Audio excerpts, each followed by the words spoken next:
Dans le cadre du Festival du Nouveau Cinéma à Montréal, j'ai eu la chance de voir en ouverture le film Le Tout Nouveau Testament de Jaco Van Dormael. Fort bien accueilli à la quinzaine des réalisateurs à Cannes, il s'agit du 4e long-métrage du réalisateur qui reprend, il faut le dire, des thématiques et aussi des procédés qui lui sont chers. Le synopsis est simple, Dieu existe et il habite à Bruxelles. Mais c'est un emmerdeur, un personnage tout à fait odieux, surtout avec sa famille. Il a d'ailleurs une fille de 10 ans qui, pour se venger, décide d'envoyer par message texte la date de décès de tous les êtres humains. Le décompte est donc commencé. Elle décide d'ailleurs de faire une fugue et de trouver 6 apôtres, avec qui elle écrira un Nouveau Testament.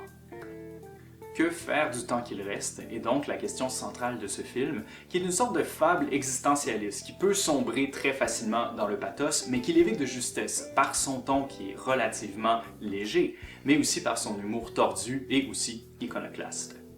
On y fait le portrait d'individus qui représentent en quelque sorte les différents chapitres du film et dans lesquels on peut sans doute se reconnaître d'une façon ou d'une autre.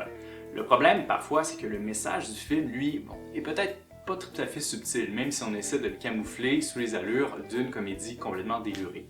Cela dit, c'est un film fort appréciable et un divertissement magnifique pour tous.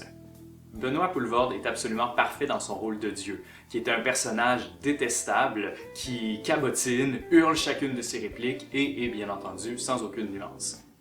Côté direction artistique, j'ai trouvé qu'il y avait une très belle trouvaille du côté de la salle de commande de Dieu. En fait, celle-ci est relativement épurée. On retrouve des classeurs qui n'en finissent plus, mais surtout un bureau avec un très vieil ordinateur de première génération à partir duquel Dieu peut tout contrôler. Et c'est le cas de le dire, la vie ne tient qu'à un fil. Il s'agit bien entendu d'un feel-good movie qui prend parfois les allures du fabuleux destin d'Amélie Poulain. Et que dire de Catherine Deneuve, qui est tout à fait rafraîchissante dans un rôle ludique et absurde. En fait, l'image de la comédienne qui est intime avec un gorille est assez vendeuse et accrocheuse. Et rien que pour ça, ça vaut la peine de se déplacer pour aller voir le film. Dieu existe. Il habite à Bruxelles. Loi 2129. Quand on plonge un corps dans la baignoire, le téléphone sonne. Loi 2218. La file d'un côté avance toujours plus vite. C'est dégueulasse ce que tu fais aux gens, tu les connais même pas et tu t'amuses à leur faire du mal. Et t'es le mon héros.